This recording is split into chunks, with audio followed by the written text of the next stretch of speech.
Welcome to the Hive, you bees. We have one of the best shows of the year today, and we are streaming live on YouTube and everywhere. So if you want to go ahead and subscribe for some future notifications and ring the bell, we're going to have some great shows, and we have a great show today.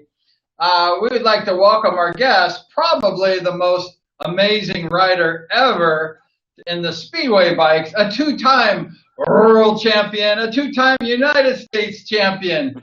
And we have him right here, right here. It's Bruce Penhall. Hey, Bruce. How you doing, Brian? I'm doing good, bro. You're doing really good. And it's so great to have you on the show today. And welcome. How you been?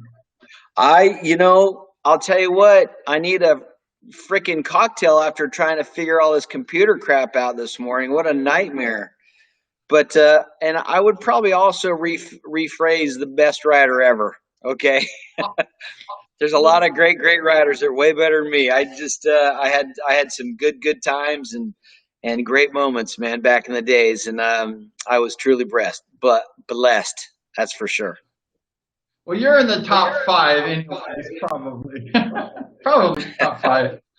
And top one or two in America. You're there. Actually, they did a thing in the Speedway Star, and I think you were in the top 5 or 10. So, I mean, they did thousands of people in the Speedway Star. I don't know if you saw that, but you were right there at the top. Well, that's really cool. You know, I think they base that on the time that I actually rode, the amount of time, and then of course winning 2 world championships at the time, and World Team Cup and World Pairs. But I'm thankful for all of that. There's been some absolutely amazing riders. I mean, look at Greg Hancock. You know, he's with his World Championships, and what a great guy he is. You know, personality wise, Greg's one of the best.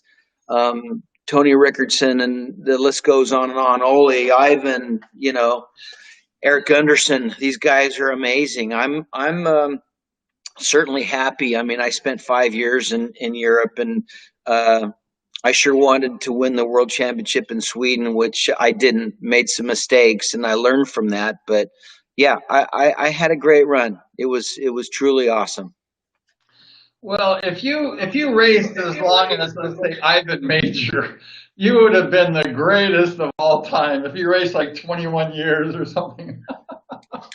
Let me tell you something.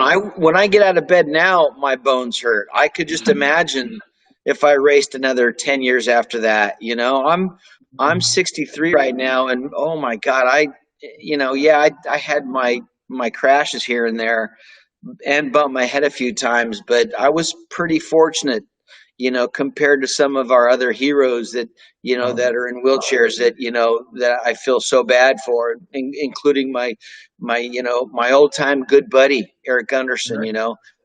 So you just never know. And, you know, even we can say that, but, you know, when my career ended, it ended. So a lot of that past tense, meaning, you know, if I was to keep racing, you never know.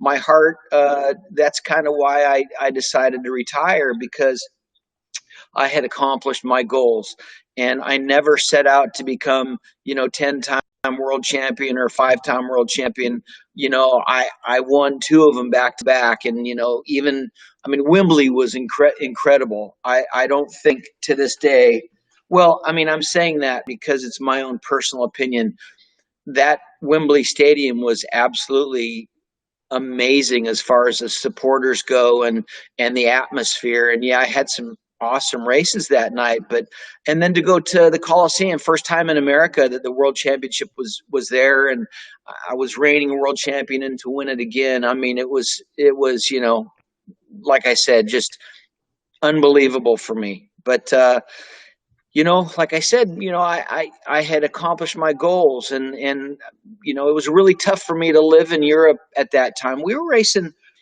150 nights out of the year, and it kicks your ass, and the amount of traveling you're doing. And I was away from my family here, and you know, of course, I grew up at the beach, so I missed the beach too.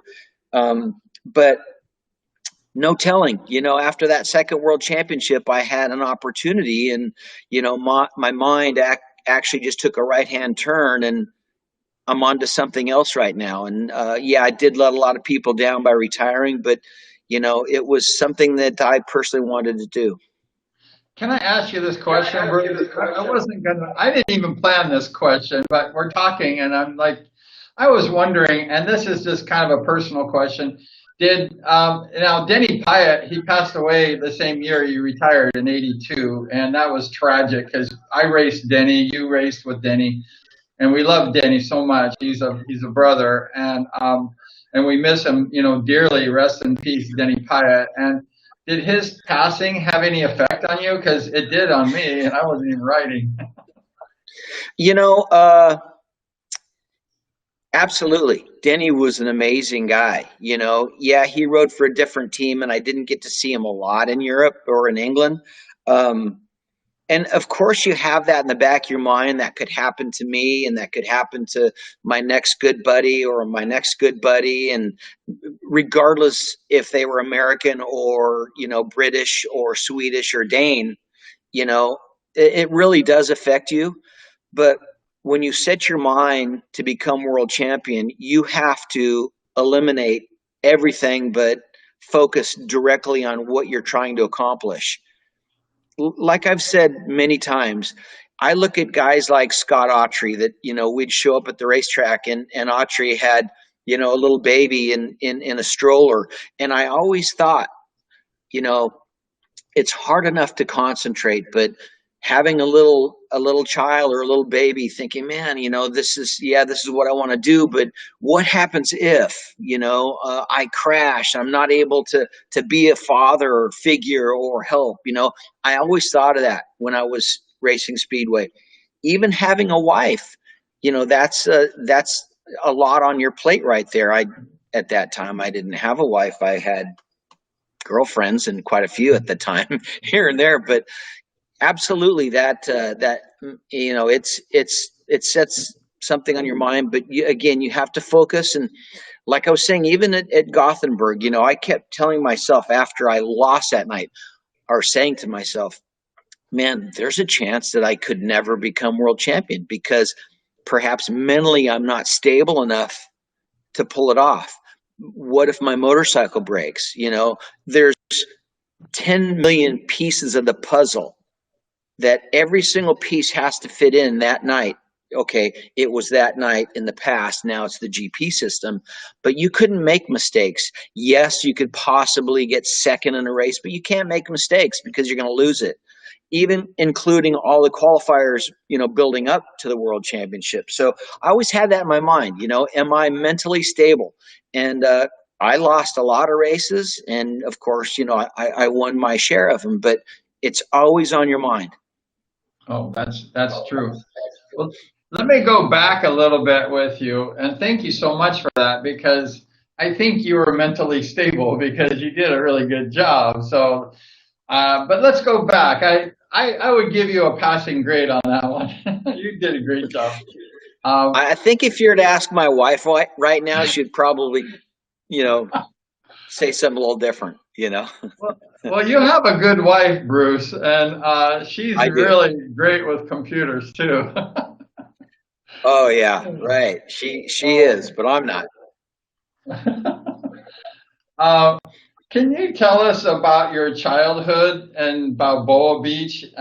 What was it like to be like a child, like a young boy named Bruce Penhall? What was that like when you were a little kid, running around the beach as Bruce Penhall? Well, to back up just a little bit, I was born in Anaheim, California. For our supporters across the world, that is in the city of. Hang on, come on, Bruno. Sorry, Bruno wants to say hi, you guys. There, that's Bruno. Hey, Bruno. He's my guard dog. He's a lap dog. So I actually grew up in Anaheim, California. My dad and my parents had a very good concrete cutting company, Penhall company back in the day. It was the largest at that time. Then we moved to Balboa when I was a freshman in, excuse me, I was in eighth grade, so junior high school. I think I was about 13 years old, and guys like Peter Collins and a few of the others stayed at our house down there. It was on the beach, and my mom and dad were really good to us, and you know they were very, very strong about, if your grades start dropping, you're going to get motorcycles taken away from you. And so we always knew that. Not only myself, but my brother and sister. My sister wasn't racing, and my sister always had good grades. But they said, we will support you. My dad always said, you know what? Have fun with motorcycle racing, because I don't think that it's something that you're going to make a great living at. You know, uh, and he was there to support us. My dad raced boats. My dad raced motorcycles way back when, and then was racing, P-51 Mustangs, and then started racing jets. So we were raised in a racing sort of atmosphere at all times. But it was very important to my mom and dad that we kept our grades up. And like I said, if our grades dropped a little bit, sorry, your motorcycle is going to get taken away from you for a while. So, but to grow up on the beach in Balboa. Right now, as old as I am, I look back and I was truly blessed. I mean, we sometimes take advantage of that a little bit and take it for granted until you actually have your own kids, and you are the dad and the parents and raising kids. And absolutely, it was just one of the best places anyone could ever grow up. And that was kind of the tough thing for me when I moved to England. I was away from the beach, and I was away from the type of food that I grew up with, and so it was a culture shock to me. And of course, the weather. Living in England, I think the first year that I was there, I, I think we had maybe 6 months of rain. We didn't have a lot of sunshine, and it wasn't the type of an atmosphere that you could wear shorts in. So, but you know what? I wasn't there for that. I was there to win races and to concentrate on what my goals were. And if you wanted to become world champion, you had to race in Britain back in those days. That was the only place to be. And that's why all the best guys came from the British League. I mean, that was amazing, what you did, because you were a star in Southern California and all the racetracks. You were kind of like the white collar glamour boy. You were the poster boy in Southern California, the sunshine, the beaches, the girls, the good weather. And then you went over to England where they had like the bad weather. I guess it's kind of like blue collar. These guys are like rough and tumble. They race in the cold. They're different than the Southern California riders. It's more like blue collar, I guess would be the way I would want to describe it. And you're a glamour boy, a white collar glamour boy, and then you went over to this blue collar place and cold. And I mean, you must have been greeted with a lot of negativity, maybe. I don't know. Well, when you first get over there, you certainly have to establish yourself. And just to kind of to back up to what you said there, after the races, you go in and you shower, and I don't mean to sound creepy, but I can always remember like the Czechs, Vakov, Werner, the Werner brothers, and there was quite a list of others that used to race ice. And back in those days, they were told where and what to do. And of course, if you want to go race speedway, you still have to race ice. Remember, those countries were behind the Iron Curtain during those times. And I can tell you that I used to see scars like 7, 9, 12 inches long on these guys' backs from getting eaten up by, one of the spiked wheels from racing in the ice, and they were very hardcore, very, very hardcore, a lot more so than I would say obviously us Americans, because it was a little different.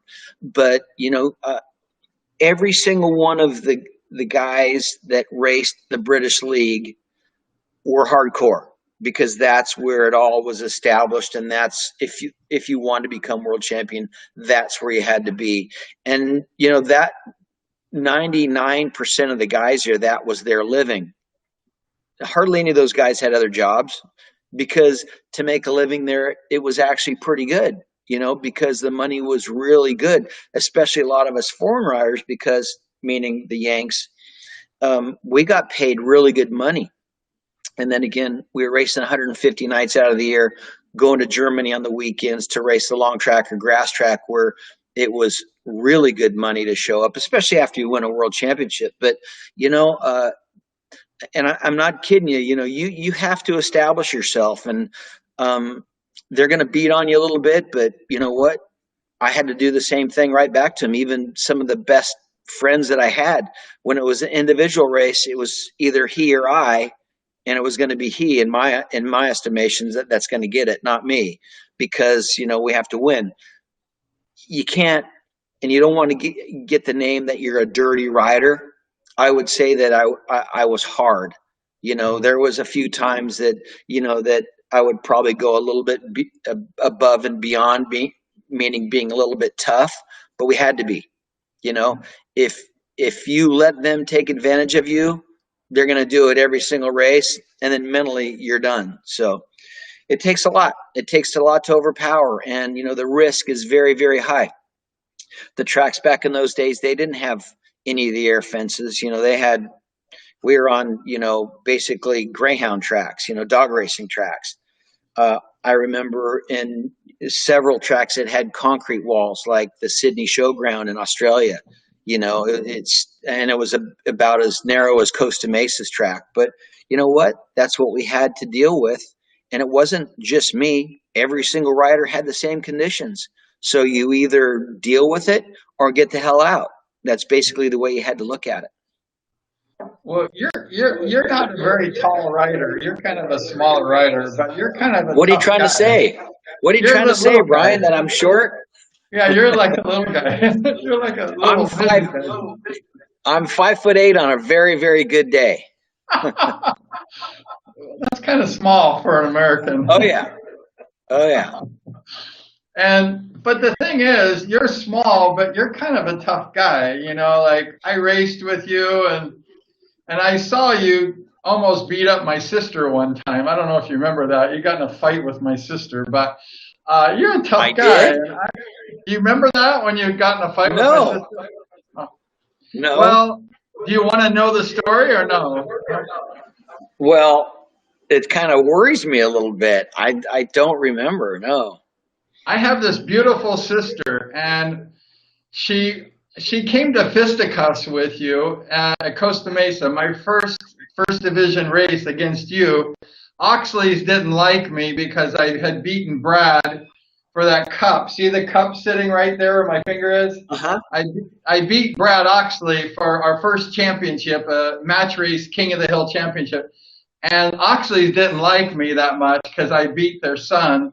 So they would always put me against you, Bruce Penhall. They always stick me against this good rider right over here. And you were on the 50 and I was on like the 10. And my first race in first division, I raced against you and Rick Woods.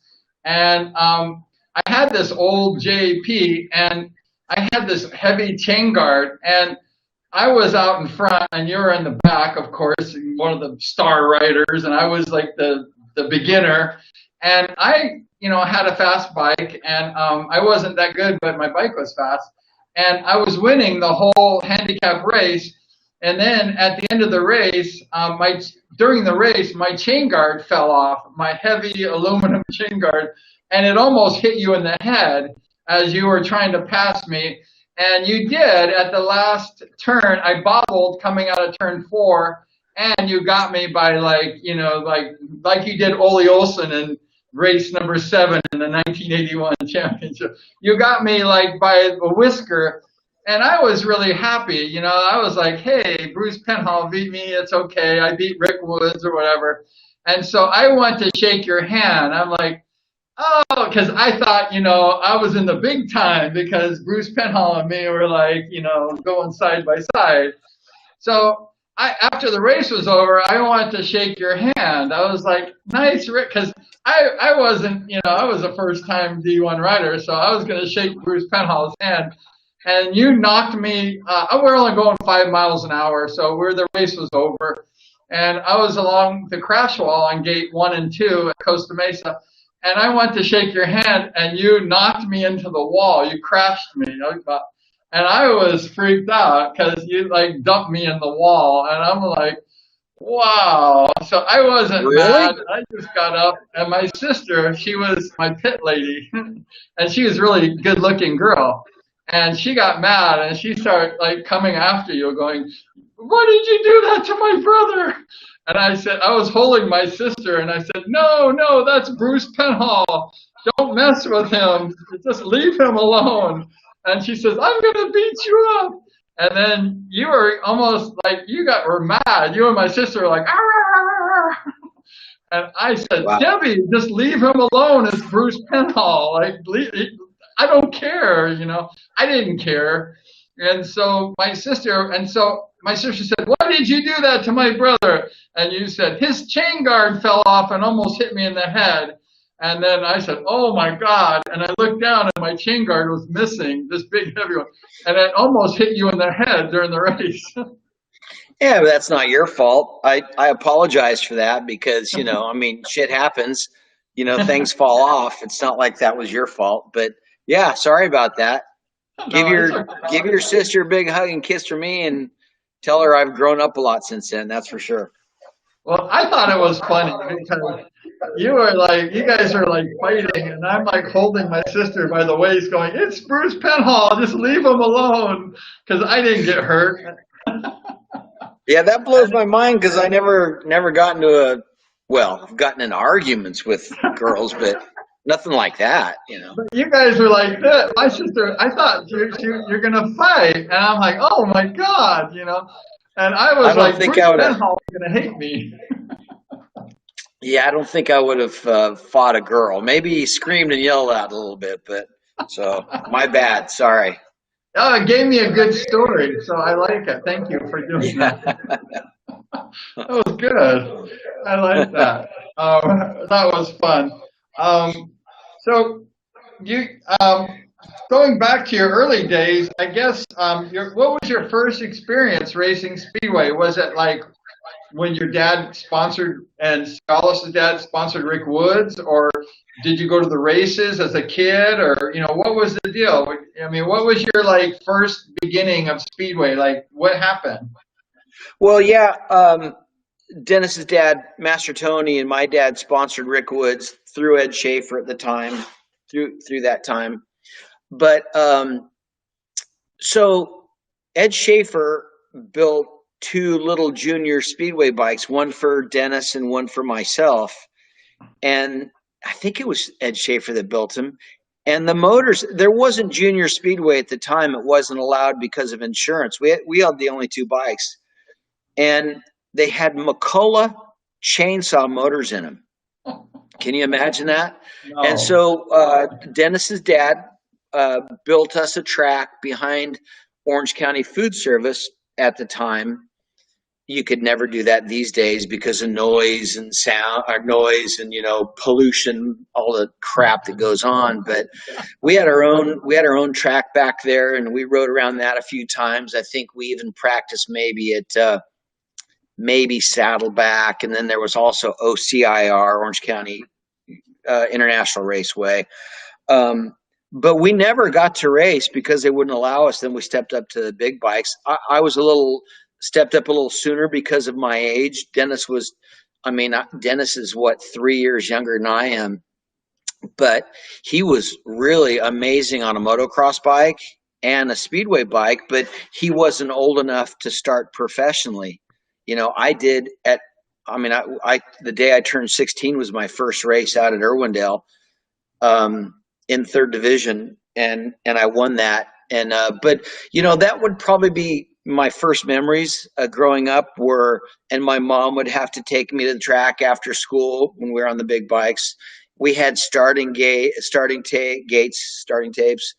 We had a fence around it, and it was great for us, and a great way to learn. And then, of course, third division I started, and in the States, we had so many tracks back then. We were racing 5 nights a week. And again, if my grades dropped, my parents would say, sorry, you're not going to race. So I had to keep my grades up, and I was real lucky because I went to Newport Harbor High School, and they had developed what they call the Newport plan. And I could show up at 10 o'clock, and I could get my own credits. Like for science, I was able to hike down to the bottom of the Grand Canyon and take samples. You can't touch that these days. And so I got 5 credits for science, and the list goes on. I rode with Mike Caruso around our track at Newport Harbor High School, and that was called my work experience. I got 5 credits. So I was able to kind of shorten my day at school, and still, because when we're racing, races started at 8 p.m. at night back in those days in Bakersfield, Ventura. I wouldn't get home till 1 or 2 in the morning, and then have to get my butt up and go to school. So that Newport plan really helped me, and I was able to, graduate, and my grades dropped a little bit, but I was able to get my schoolwork done. That's awesome. Yeah, I did the same thing. I mean, I was doing the same thing, but I had to go to school at 8 o'clock in the morning and go all day. It was terrible. I think I was sleeping. I was a terrible student. It was bad. Yeah, I wasn't the greatest. I sure liked that Newport plan though, because it really helped me. That's really good. We had your buddy Dennis Segalos on the show before Christmas, and he was talking about that Speedway track that you guys were riding on, practicing over in Anaheim behind the Orange County Food Catering Service, that 1 acre area, I guess, or something. And he was telling me about George Wynn built the starting gates and the track, and George Wynn was a genius, track builder and stuff like that. And then I asked Dennis, I said, well, who won between you and Bruce? Because you guys must have raced. And Dennis kind of was like, well, we were just bumping shoulders. And I was like, Dennis, Bruce Penhall's going to race, okay? He's not going to go out there and just, fart around. I mean, he's going to say, okay, we got starting gates. We're going to go ahead and we're going to do some, match races, I would. And he said, no, we just played around. But did you, I can picture you racing, and I said, who won? And he said, I don't know, maybe Bruce, I don't know. I bet you beat Dennis's butt. Well, you remember he was 3 years younger than I was. Okay. Yeah. And then, once I went up to the big bikes, he wasn't quite ready yet. Mm-hmm. However, it wasn't much longer when he did. And then I had to practice a lot more because, I'm getting ready to turn 16. So the most important thing was to do laps. Yeah, we made starts together, and, let me tell you, Dennis was sensational, on a Speedway bike, even at such a young age. And I remember, watching him at OCIR because I couldn't race there. It was not really the track that was sanctioned for a lot of us. It was kind of a on the back end. So we didn't actually have to race together a lot until he actually turned 16, and then we were racing together. But we wouldn't have any sort of tussles at the track. It was making starts and making sure we did 6 or 7 laps, not 4 laps, and then handicap racing, of course. So we'd start behind a little bit. We're just doing laps, making sure we knew how to ride the motorcycle more than anything. That's the main thing, is getting that seat time. Because when you and Dennis, I raced Dennis on my first third division ride ever. One of his first, right a week after his 16th birthday, I was racing my first race, and Dennis was like a D1 rider. He blew me away. And you guys had a lot of good practice. Did you guys have anybody coach you, like Rick Woods or anybody? Or did you get some good training, or did you just ride? You know, Rick helped us a couple of times, but not much. You know, Mhm. they were kind of doing their own thing, and you know, we didn't have people like George Wynn would make a lot of suggestions, but they weren't actual racers at that time. They were motor builders, and our mechanics were there, and you know, we were just. And back in those days, you know, you didn't get a lot of help anyway. I say to this day, when I was going pretty fast, the people that helped me were guys like Mike Bast. You know, he was a great mentor slash coach because a lot of guys didn't want to give you a lot of information because they knew you were up and coming. They knew that you could beat them possibly in the future. Um, you know, Sonny Nutter was pretty good to us when we first started as well. But when we raced for the Sprockets team racing that one year, I was with Mike, and I got to tell you that he was fantastic to me, man. He really was, and you know he kind of knew he was good about you know teaching me and instructing me, and he knew that I was capable. But at that point, it was really tough to beat Mike because he was so good out of the start, and he could block you. I say to this day that the small tracks back in those days really helped a lot of us Yanks over in Britain because we had to pass around the outside. There was dirt on the track back in those days. So, and Mike, you know, made such good starts, and you know, how many mistakes did you ever see Mike Bass make? Right? Hardly any ever. You know, so he was a great instructor and a great mentor to us. And Mike Caruso helped me quite a bit. We hung out for quite some time, and um, yeah, it was good times. But really, Dennis and I pretty much had to be on our own and teach ourselves.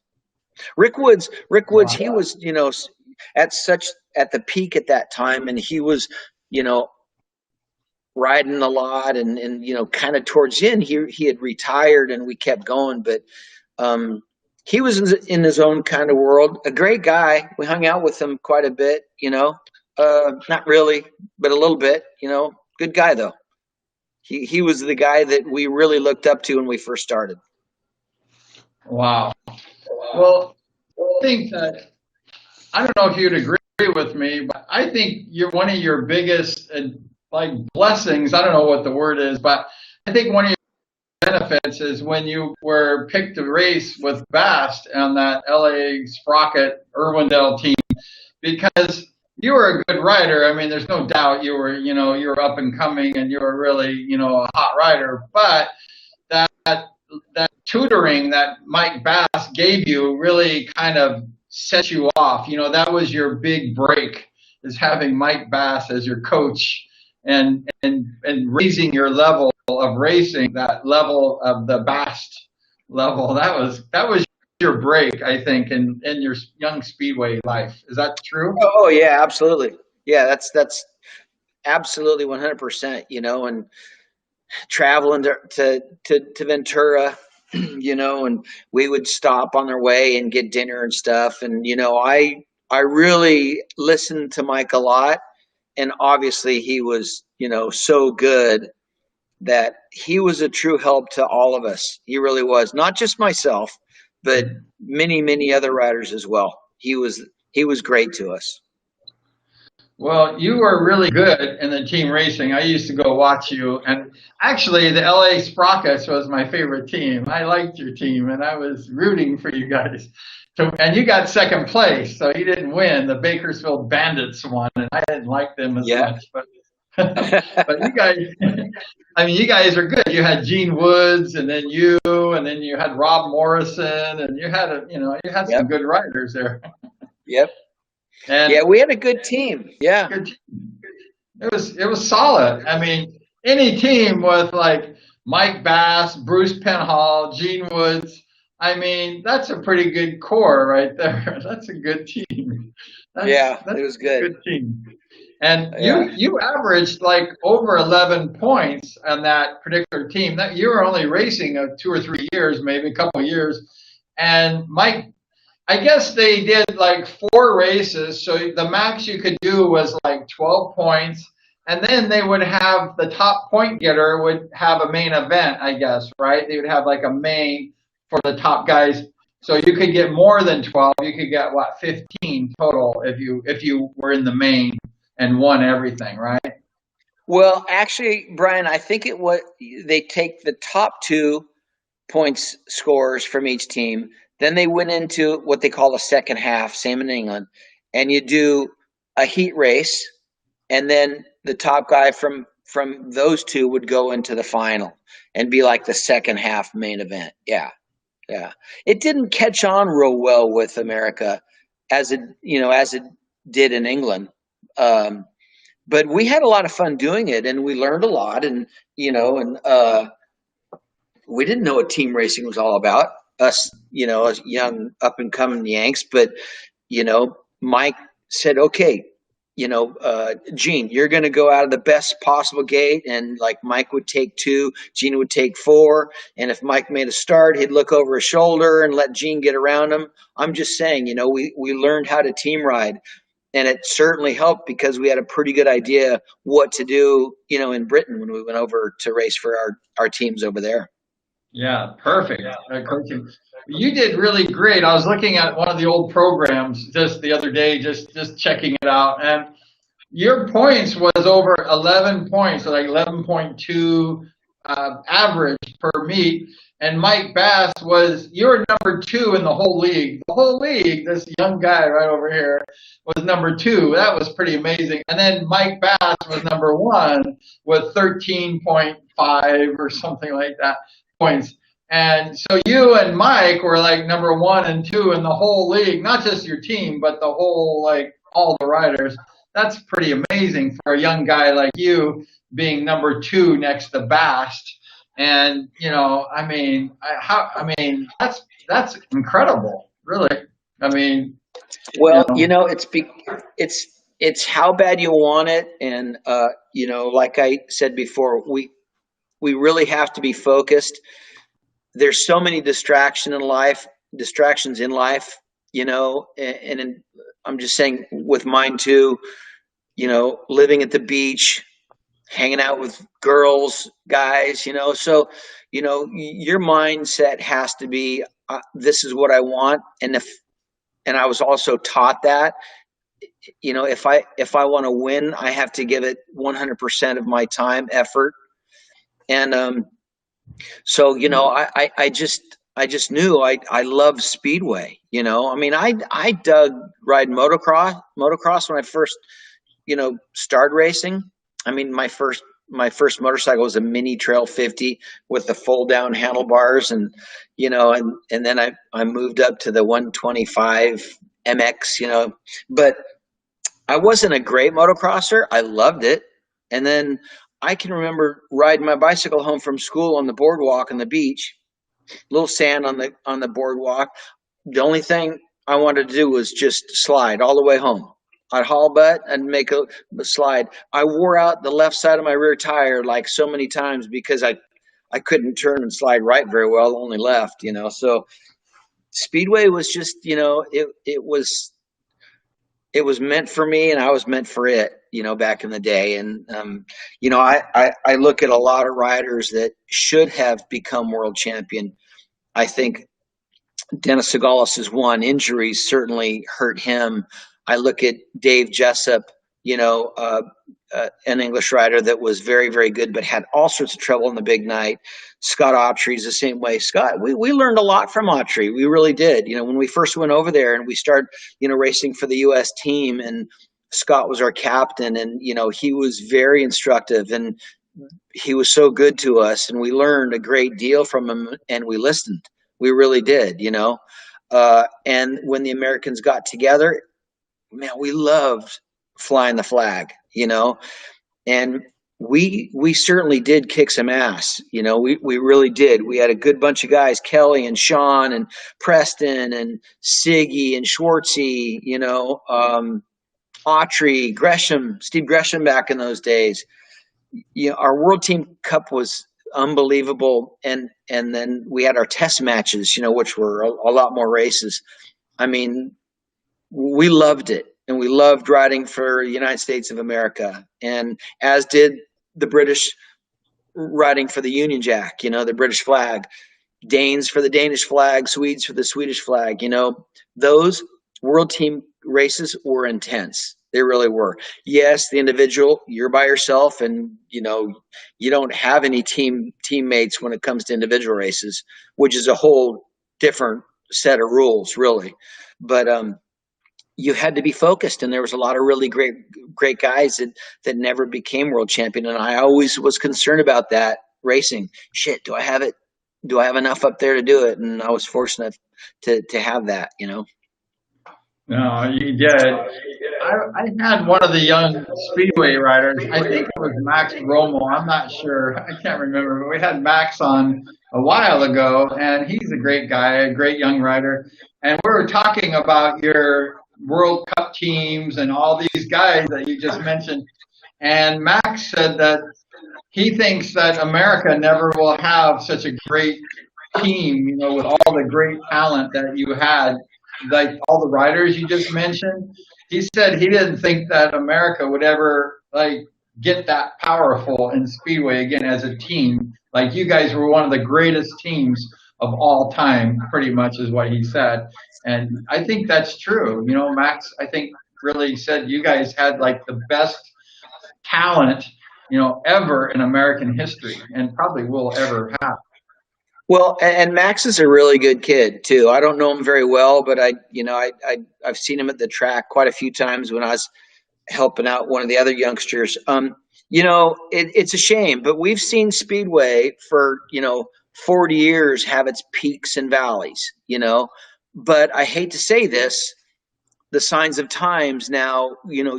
It's so hard to have a track anywhere because of noise, because of curfew, and the parents, are the ones that drive or let the kids, go ride junior speedway. I think you have a future there. And there's all sorts of tracks back in the nowadays.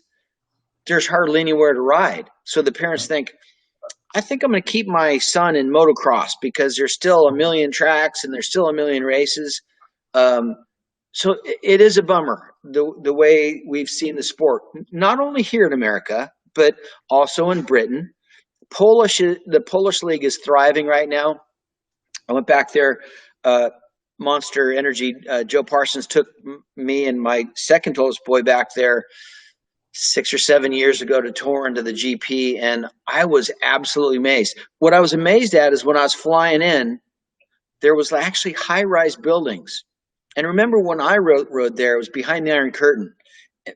Very, very scary to go race at those different Iron Country countries, because you're always afraid because you've heard stories. Nothing ever happened to me or any of our good friends. But when I flew into Turin, I just could not believe what I saw and how great the people were and how big Speedway was. And of course, these days they're stadiums now. We didn't have really stadiums other than Wembley and the LA Coliseum, but Cardiff is a great track. I've never been, but we rode at home built racetracks with temporary stands and stuff, which was still good. Don't get me wrong, but it certainly has changed. And unfortunately, I think I feel bad about Speedway because I love it, and I'd certainly love to see a World Team Cup or Americans go over there and try to kick some ass, but I don't think it's on the books right now. You look at Luke Berker. I think he's amazing. Brock Nickel. Those two kids are great. You put even Greg back in the track at his age, he would still kick ass. There's some good Yanks. Max is one of them. He is. And Gennaro is really good here in America. He did spend a little time in Britain, and he didn't like it so much, and it didn't suit him, but he certainly is great here in America. So it's a shame and tough to see, but it's not just Speedway. Motocross is the same, and all types of racing. We've seen a big change in all of our sports over the last few years. Even more than a few years, probably could be, the last, say, 8-10 years. It's changed a great deal. Well, the money's not there like it used to be back in the early days. So that could, has something to do with that. Follow the money, and the money's not like it used to be. And we had Yeah, Greg but Hadrod Brian, on the show a couple of days ago, and he was telling me that, I mean, people were making like $1,000 or $2,000 a day, and Bass was making like $50,000 a year or more. So I mean, that's pretty good. You want to race if there's like that money. It's like an egg. It's like a carrot and a rabbit. The rabbit wants to get the carrot, and the money was really good. So that really motivated people to succeed back in the earlier days. right? Well, the money's not there because the fans aren't there. The people aren't sitting in the stands, and that's what drives sponsorship. That's what drives, good purses and stuff. And that's real difficult for promoters to afford that. They just can't do that. But back in the day, there was 10,000 people in the stands at Costa Mesa Speedway, and Harry Oxley used to give us 35%, of the overflow, which was huge back in those. I remember at Costa Mesa, I was like 17 years old. I was bringing home $1,500, $2,000. Mind you, I had to win a main event, but for me to make that kind of money and then go to Ventura the next night or wherever it was, yeah, the money wasn't as great at those tracks, but it was still really good for us. Really good for us. And there was a ton of sponsorship back in those days because there was a lot of media, not social media, but it was in the newspapers, and we had some really good press back in those days, which drove partnerships and sponsors. It was great. That's awesome. So when you were a kid, were you riding the bicycles on the sidewalks, on the boardwalks and stuff? Were you riding like beach cruisers and like sliding around on those bicycles or not? Come on, there wasn't beach cruisers back in those days. It was Stingrays. I Remember had the old Stingray. Stingray bicycle? Yeah, I Yeah, and remember. we actually, Dennis and I, Siggy and I, we used to do it in his garage in Fullerton too. They would take their cars out of the garage. I spent a lot of time with Siggy at his house because we could ride motorcycles in his backyard. And his garage was like polished concrete.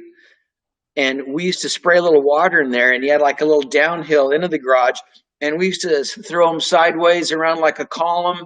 I'll never forget those days. But it was Stingrays, and we actually even cut our handlebars like Rick Woods bars back in the day. We'd cut them and bend them the same way, but they didn't have beach cruisers back in those days.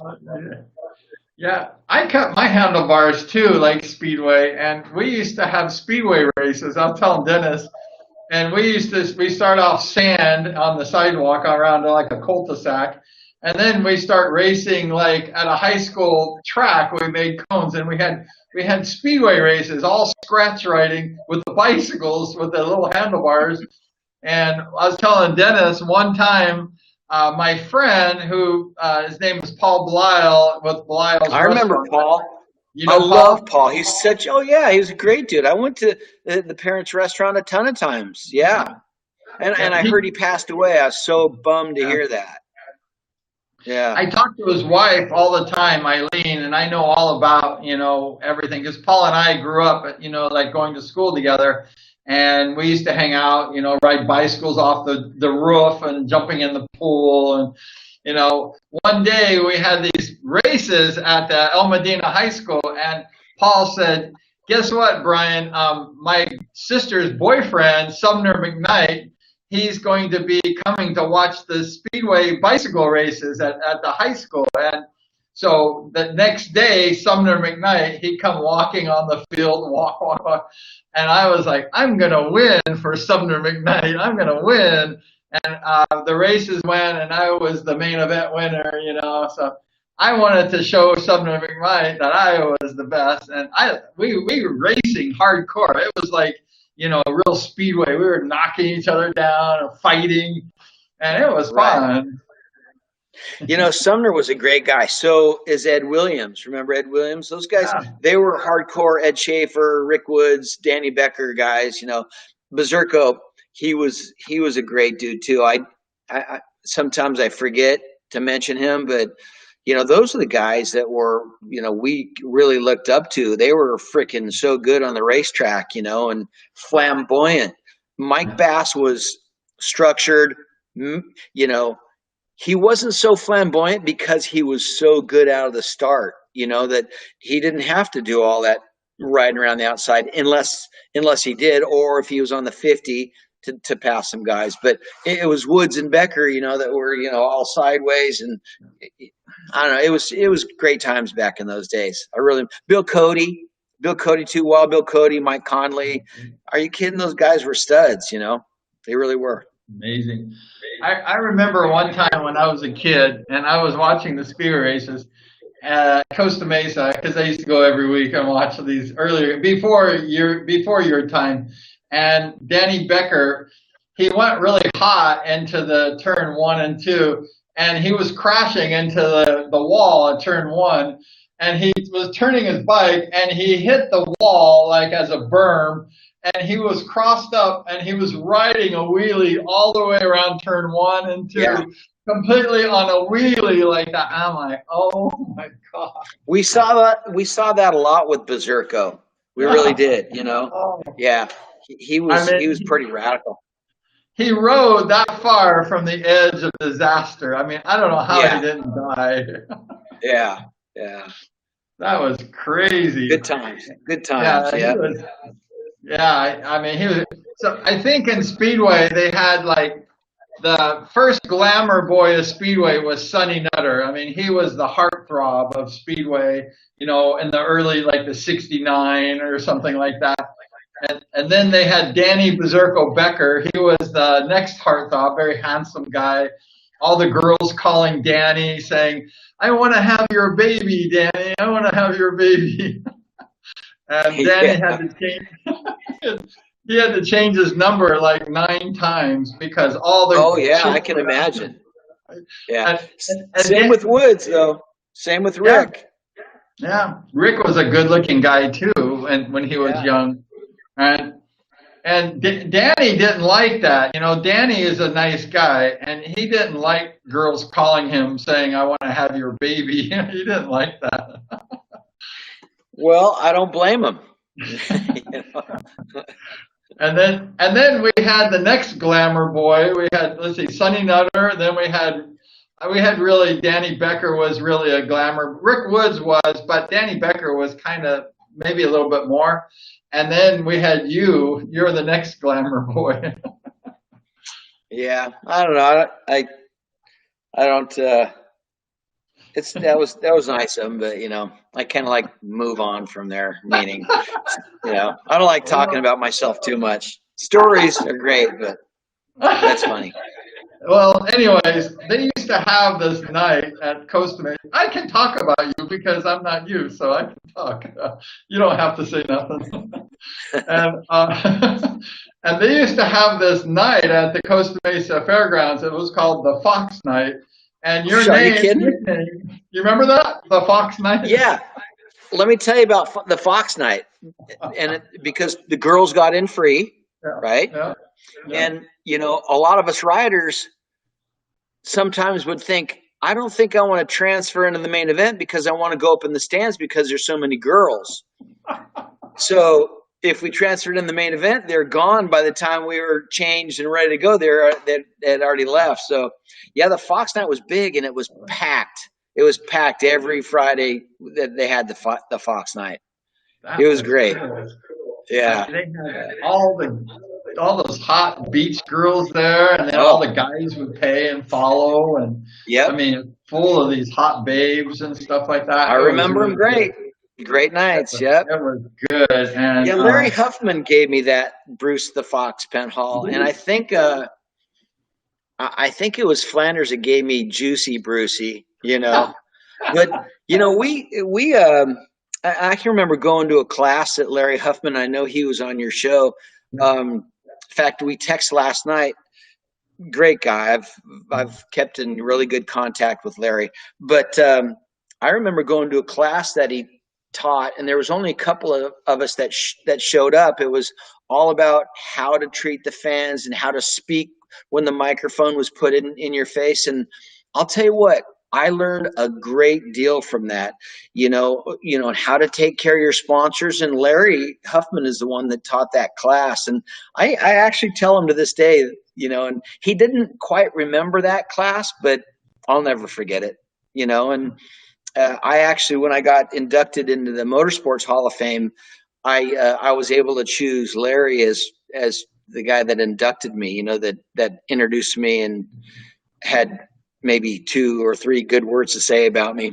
I'm teasing that, but Brucelanders and of course Larry Huffman, Supermouth, they really helped make Speedway.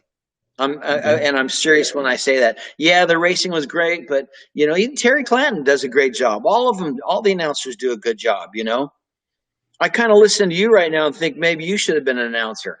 It's never too late. Never too late. Yeah, but Larry's a great guy, and he's gone through a lot of problems, with his foot. But he's a tremendous guy, and he really, really helped me get to where I was in Speedway, without a doubt, and had built me up in so many different ways. And I certainly respect and appreciate that.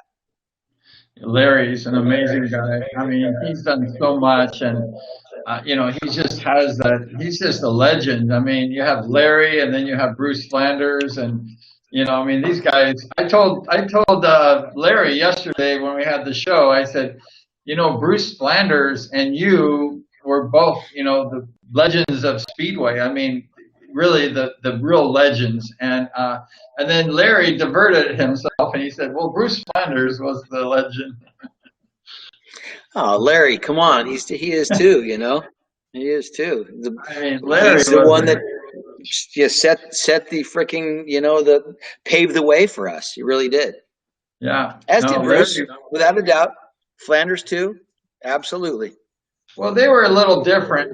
Bruce was kind of like a lower key guy.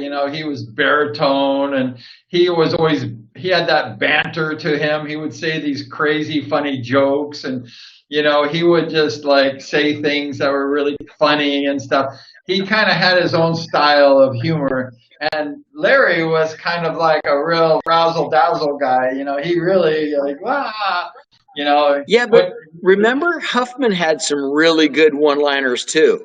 Yeah. I mean, I can't remember them, but he would say some of the funniest crap, and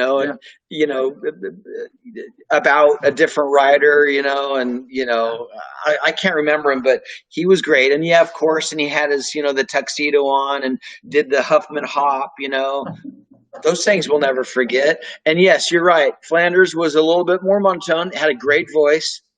And of course, a beer in front of him, had to have that beer in front of him. But yeah, great guys. Great guys. Yeah, they're great.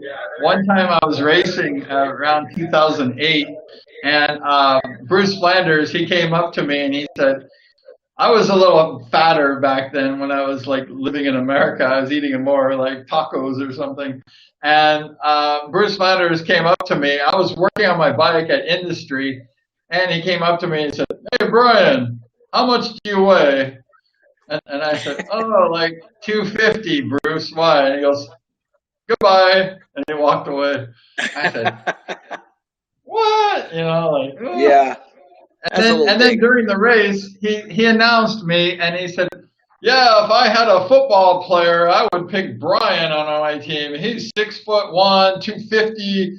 That guy's big. If we had a football speedway team, Brian would be my first pick. I'm like, oh. Yeah. Good stuff. He was always making jokes and stuff. Yeah. He was pretty funny. So yeah, that was good.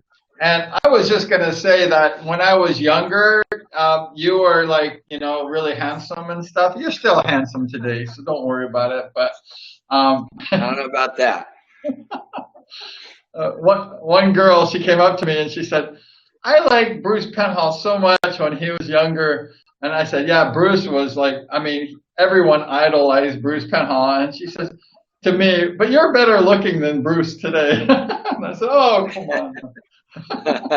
I said, that's all right. I said, don't talk like that. I don't want to hear that. That's good But, stuff. and I have to tell you, Bruce, now that we're like man to man and we're like open and honest, I have to tell you, I didn't like you that much when we were younger because you were hogging all the chicks, you know. And Hogging all of them?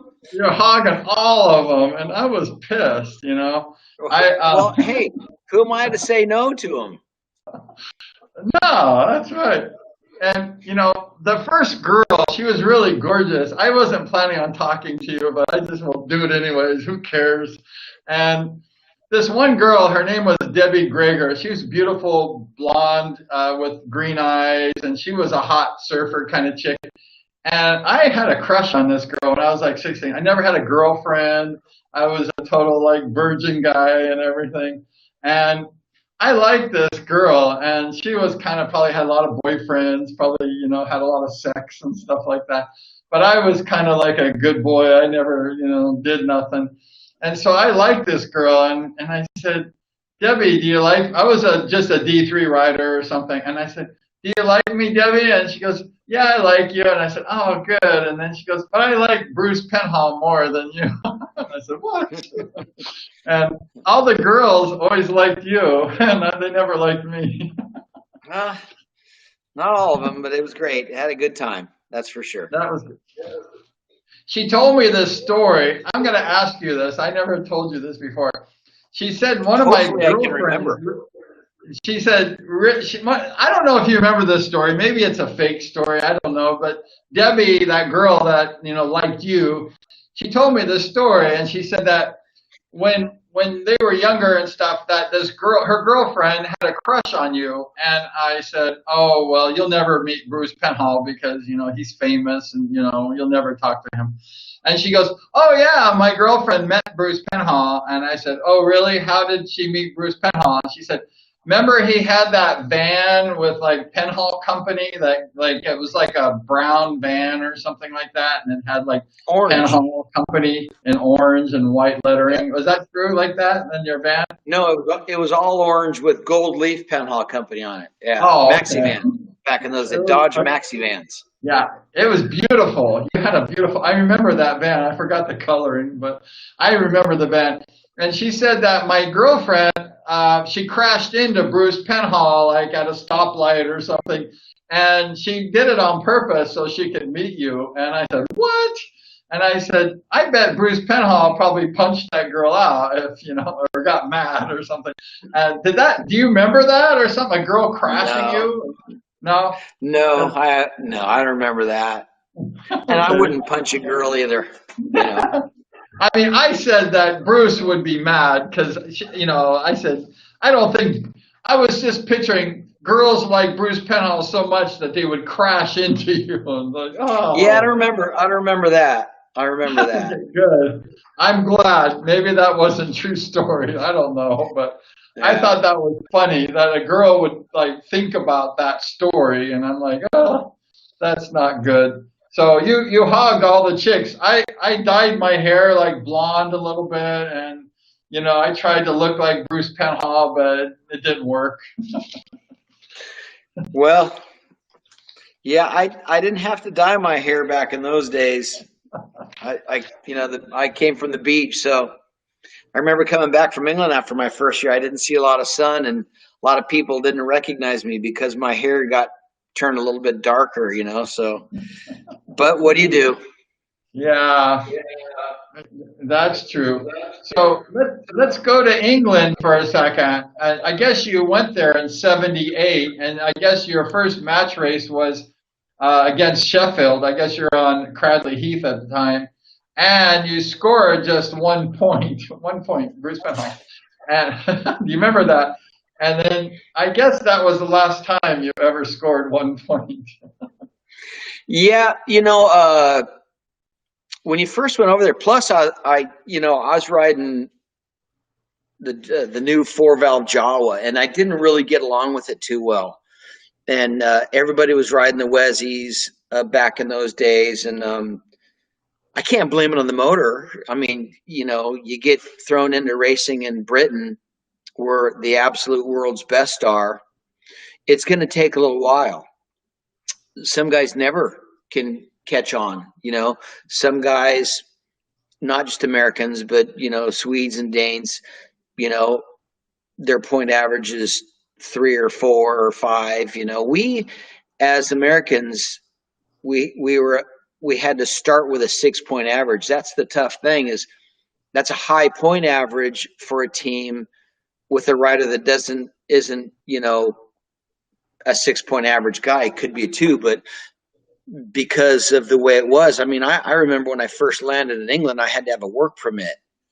And I love that idea these days, but I sat in the airport for 5 hours to get my work permit because I was considered taking work away from other British riders.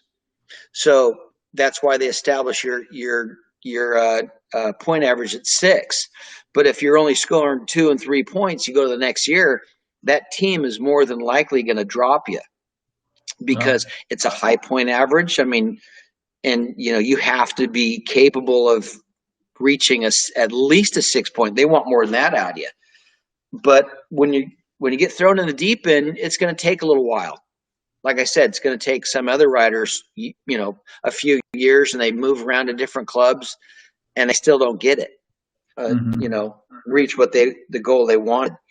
But yeah, my first night there, I was really struggling, and I think it was even kind of wet, and I wasn't used to that, but no excuse. I remember asking Bruce Cribb, he was on our team at the time. He had a Westlake.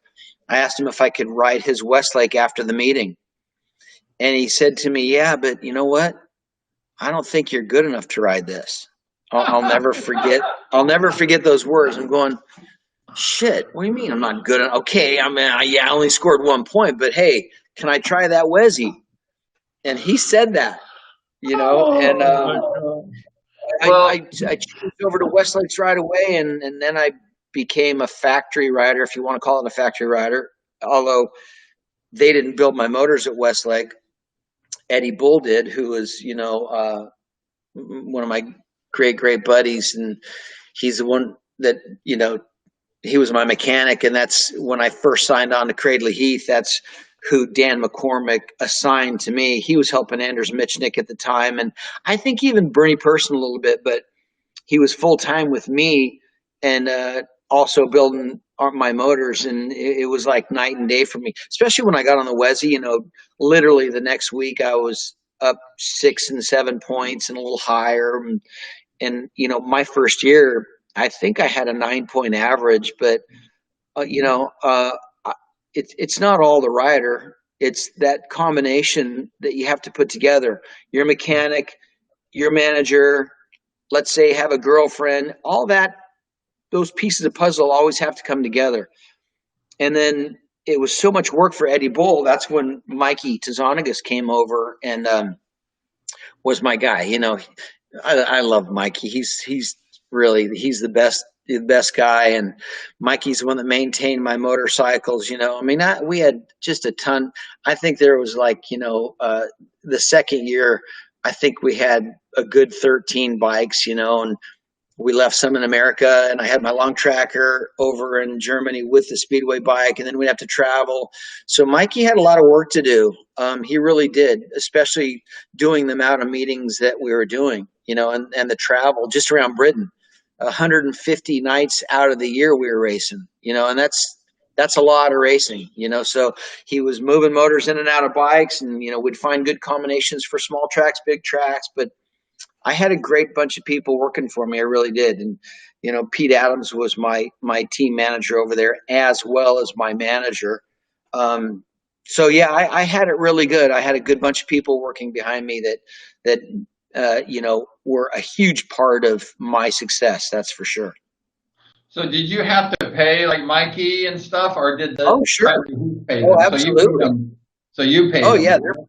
Oh yeah, you bet, full time. You have to pay your manager. I mean, these are all expenses that, you know, that they certainly earn it, you know. Mm-hmm. And when I first went over there, you set these deals up with the promoter. They get you a vehicle, they get you a place to live.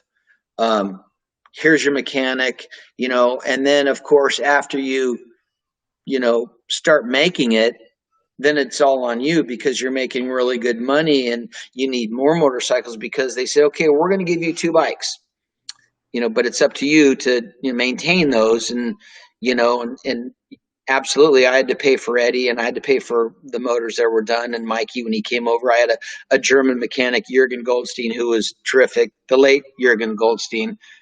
These guys all earn it, and I'm making good money. Absolutely, you pay for it. You bet. So after paying all the expenses, you still made pretty good money then, correct? I mean, you did okay after you paid everybody, your motors and all that stuff. You still were doing pretty good. Oh, are you kidding? Yeah, I mean, even when I won my world championship, all of a sudden your pay rate goes way up. I mean, the way you first set it up is, okay, if I produce a 9-point average, there's bonus money, okay, and there's all sorts of different bonuses. But when you become world champion, it changes everywhere for you. But your expenses also go up too, because they know you're making more money. Which, hey, I can't do it without them. There's no freaking way I could do it without great mechanics and people that you surround yourself with. And I remember, my appearance fee in Germany was about $2,000 just to be there, and they'd give it to you in cash, right? And then I'd fly home on a Sunday and have to stuff it because I was like a store-bought cowboy. I wore cowboy boots a lot. I'd have to stuff all the cash in my boots, and so. Yeah, but it was great. It was awesome, and that's kind of the bummer nowadays. I wish these kids could make that kind of money, but they don't bring the people in like they used to, and there's not the tracks or the amount of races. Oh, that's good. That's amazing. And well, you did really good. I think the first night you didn't do very good, but then all of a sudden you just you start picking it up and you start really rolling with everything. And even, I guess 78 was your first year, and then 79, you won the Master of Speedway competition in Europe, and then became the first American to win the Golden Helmet in 79, the Match Race Championship. You led Cradley Heath to the Inter League Cup Championship. And what was your memory of all that success and just the first year of Europe? You did all this stuff. Well, I'll tell you what. You said the Master Speedway, right? Yeah. Back in those days, that was an invitational race that Ole Olsen put on. Okay, not race. There was several. I think there was 6 or 7 meetings all over Europe. But they were absolutely the best racers that he invited. It's kind of like the GP system nowadays. And for me to win it and to do it over the 6 or 7, maybe 8 races was huge. I felt, and the best riders in the world knew that was almost like a world championship, because a lot of the world championship races, the individual races back in those days, there was always maybe 4 or 5 guys that, and I'm not saying they shouldn't have been there, but they weren't like a 9, 12-point average guy in a British league.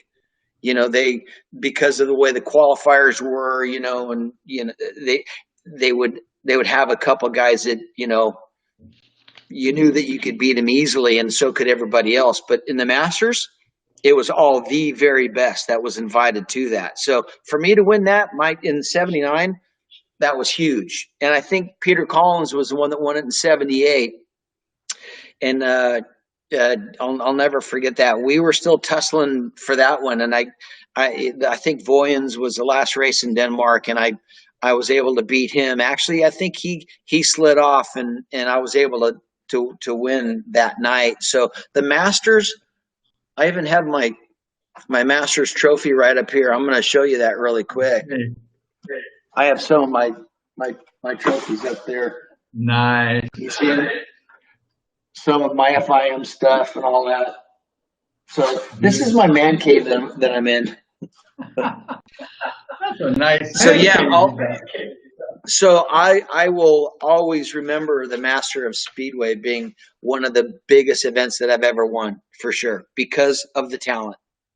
Oh, amazing. So when you rode at the Volgens track in Denmark, was that, I guess that was Ole Olsen's track. Was that a really nice track to ride? Because I've heard all about it. I never rode it though. Voyens, yeah, Voyens was one of the best, and tons of people.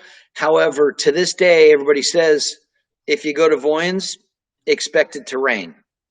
Expected to rain. I'll tell you, one time we went to Voyens. This is radical. So it was a World Team Cup event, or maybe a qualifier, and Dennis's, it was his girlfriend at the time, comes, and this was at nighttime, comes running in my room and says, Dennis's shoulder's out of the socket. He's sleeping, right?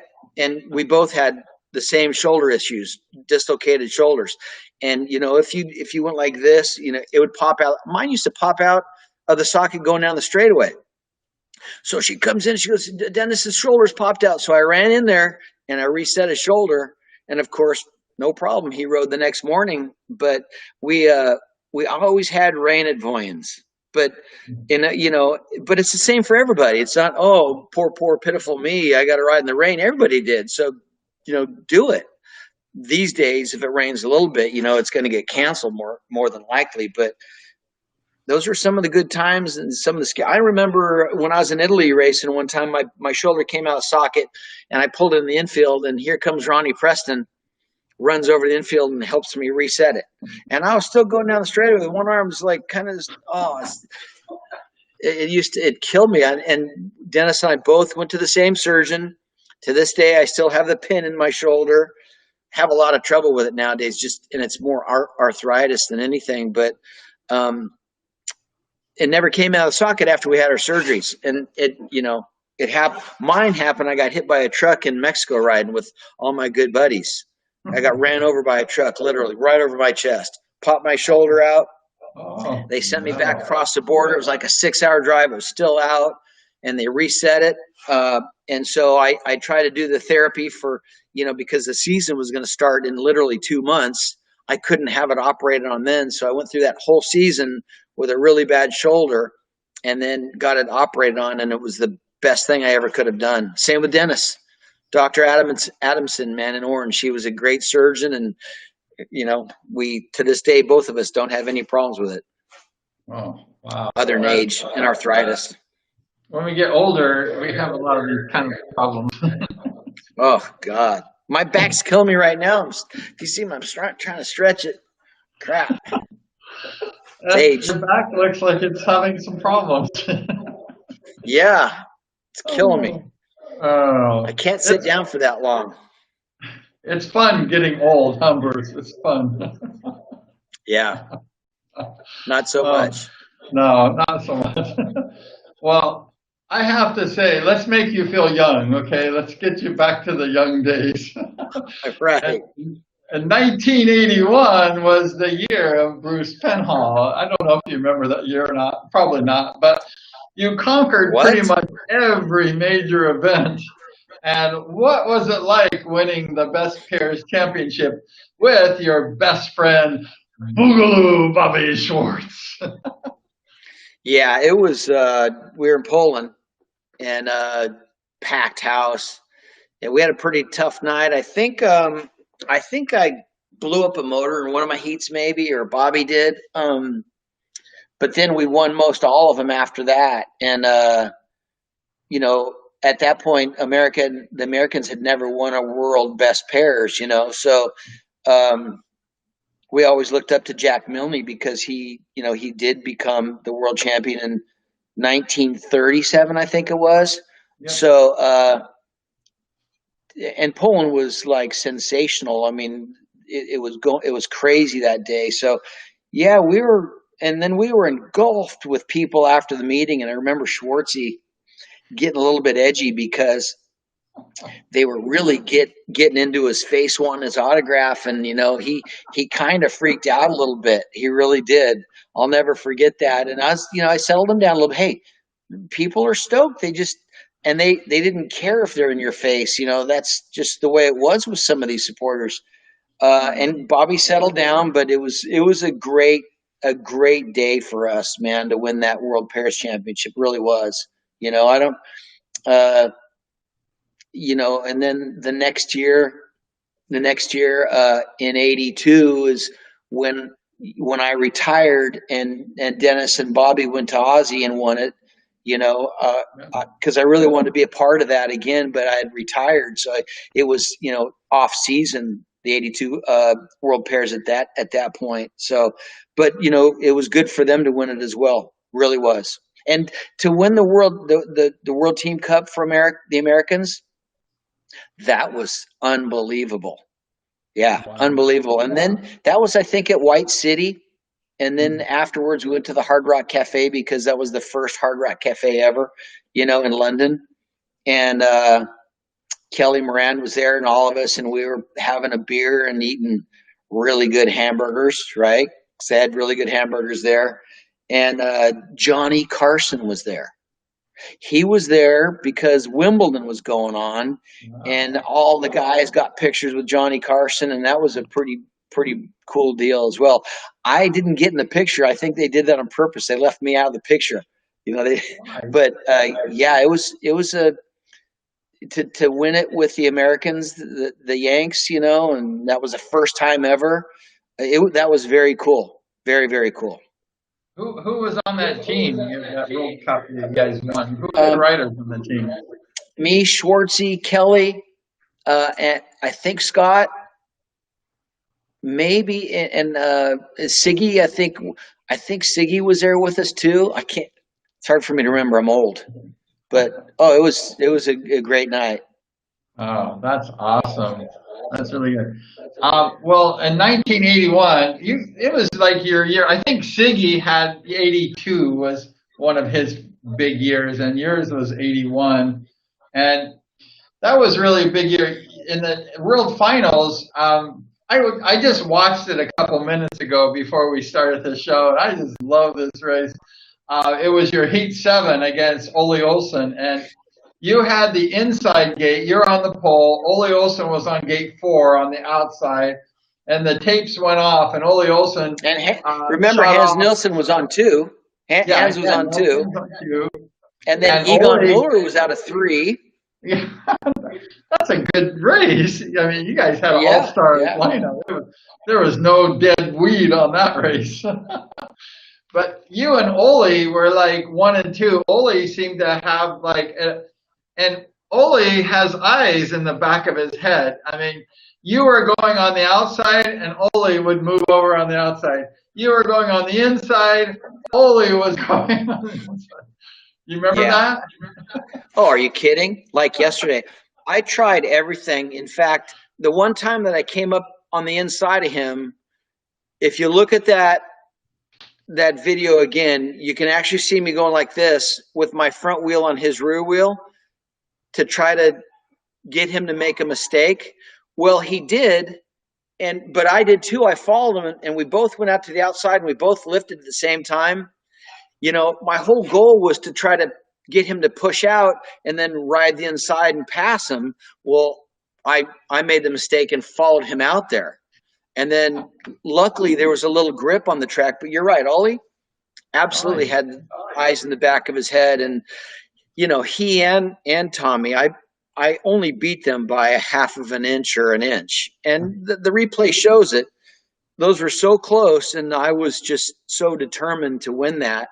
But it was a great night, and Wembley Stadium. That was the last World Championship there's ever been that's been at Wembley, and it's such a shame because that track was amazing.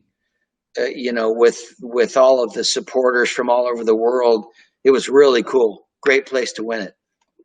Why did they close the track? I mean, it sounds like an amazing arena with 92,000 people, like holding that many people. What happened? They sell the land or something? I don't know. No, not at all. It was still a soccer venue, it was a big football stadium. And I don't really know, just probably logistics and, turning it into a racetrack instead of a soccer field and all that. I don't really know, but Wembley's still there, I believe. I think it is. I'm pretty sure now it's Cardiff that the Speedway track's at, but everybody missed Wembley. I remember watching the World Final in 1976 there. It was amazing. That's when I first went over with Chris Pusey and went around England for like 2 weeks and got to see a lot of the tracks and meet a lot of people and of course watch the World Final. It was something that was really what told me this is what I want to do. I mean, it was an eye opener for me because I never got to experience that. I was racing in California and it was cool in California, but you go across to Britain and you see what it's all about over there. Mind boggling how different it was and how cool it was. And absolutely the world's best were riding there. No doubt. Didn't Scott Autry race in the 76 World Finals? Wasn't he in that one?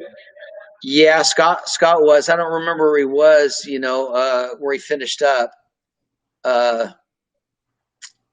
But yeah, I can't remember, but he was. Yeah, I didn't really know Scott then, because he was before me in America. Then he moved, and I was kind of getting into Speedway here. I think maybe he was in America one more year when I first started, but I was in the lower division, and nobody talked to me anyway because I was such a rookie.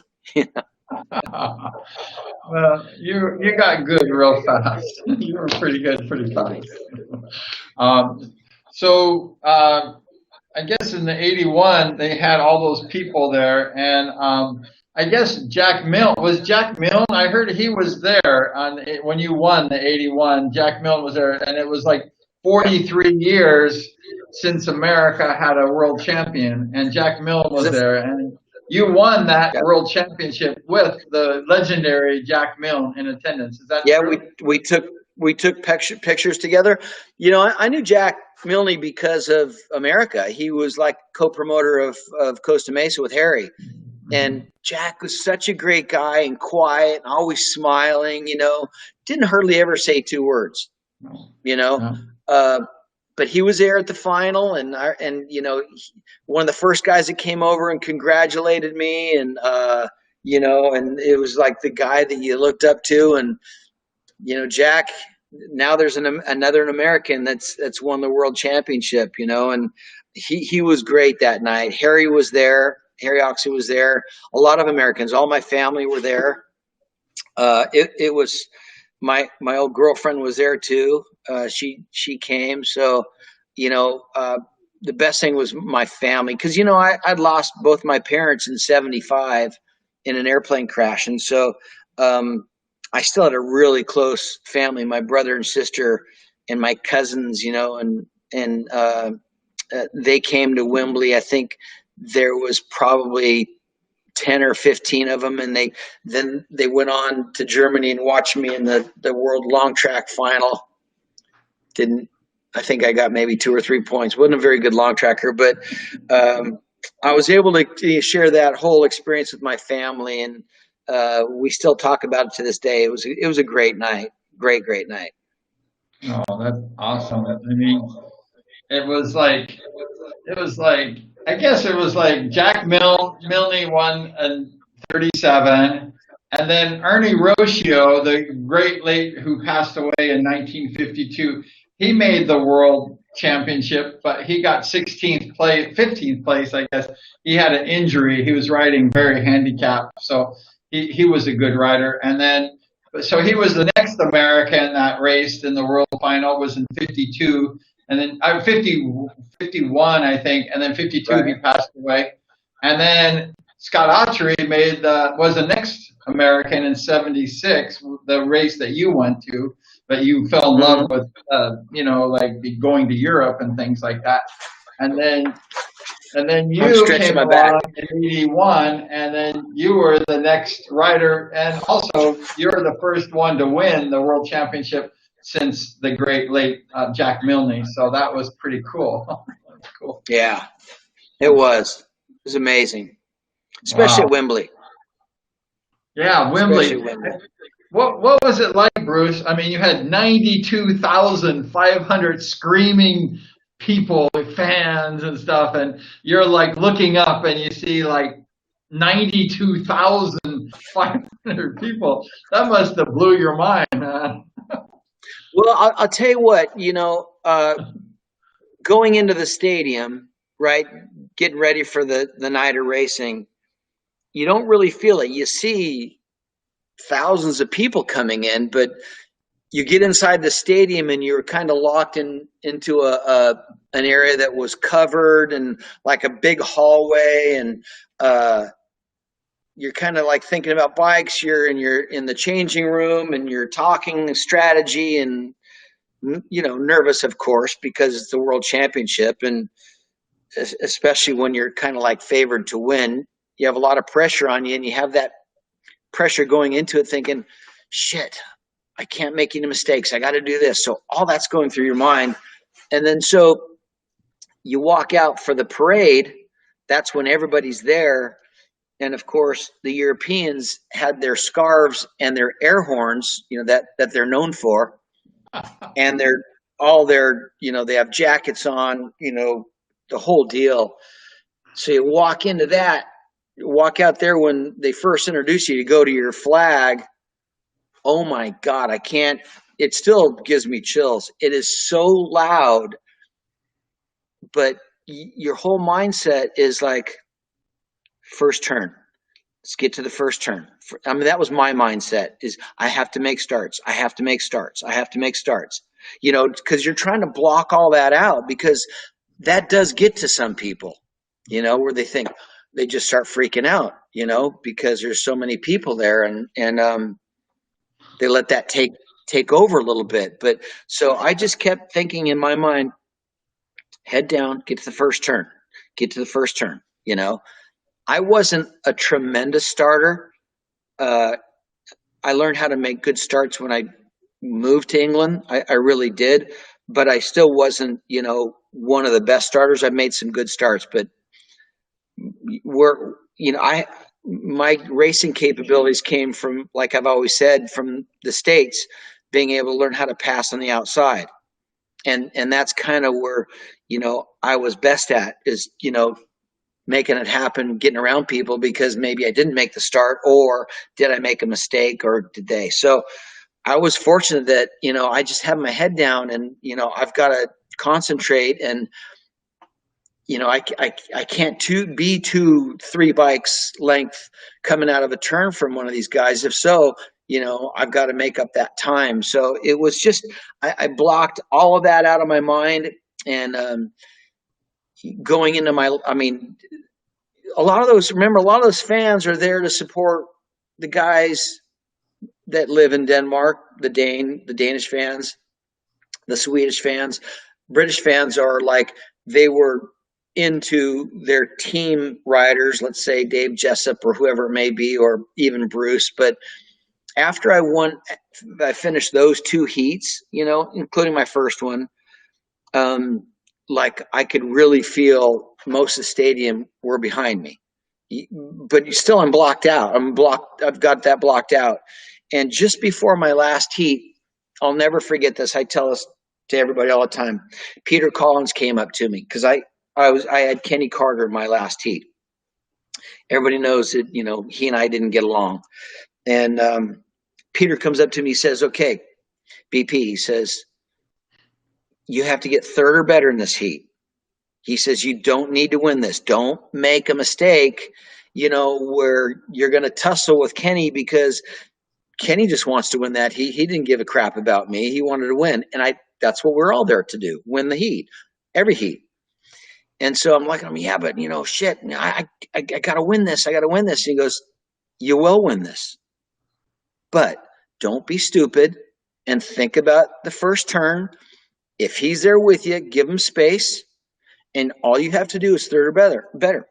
And so I really had that in mind. Even in the first corner with Kenny, we were pretty even going into the first turn, but I just gave him all the room in the world and let him do his thing.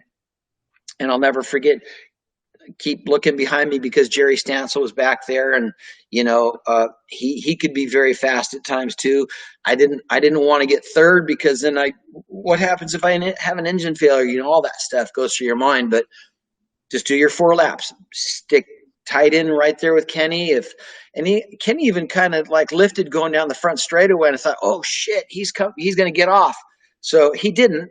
And he got the motorcycle back down, and I just let him do his thing and cross the finish line. And, I was the world champion. And man, all of a sudden I felt the supporters and the fans, and it was so loud. And I finally, in my mind, said, you know what? I just freaking won the world championship. I did this. I did what I set out to do, not only for myself, but for my mom and dad, because they're the ones that had supported me and were behind me, and my brother and sister. I mean, it was such a huge relief. And at that point, I told myself, I did it. I did what I set my goal to win and I accomplished that. Man, the next year I had a lot of pressure off me because I did that. I did win. However, now the world championships come into Coliseum. Never been in the States. So I had all this other pressure on me. And of course, the Chips people were following me, and that's a whole different story. But, Wembley was, they put me up on the fans jumped over the fencing, and there was still a runoff left. And they were, chasing or carrying me around the track, putting different hats on, and I had the American flag. It was, I just can't explain how great of a moment that was, or night that was, the whole night. And to win it very close in those heats, it was very cool, very cool. Congratulations, Bruce. That's amazing. To have that focus the whole night. You were a writer, man. You were a writer.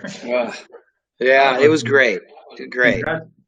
Getting that monkey off, I read something on the internet or something, I don't know where, I heard it or read it or whatever, that you said before you went to England that I want to win the world championship for my parents. And I guess it drove you, it drove you for success. Is that true? Because I don't know, but I read that and it made sense to me. But I could see you wanting to win that championship for your beloved for your beloved mom and dad, and you gave that to them. Is that kind of true?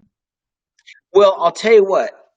To be successful at anything, you have to want it yourself. You can't.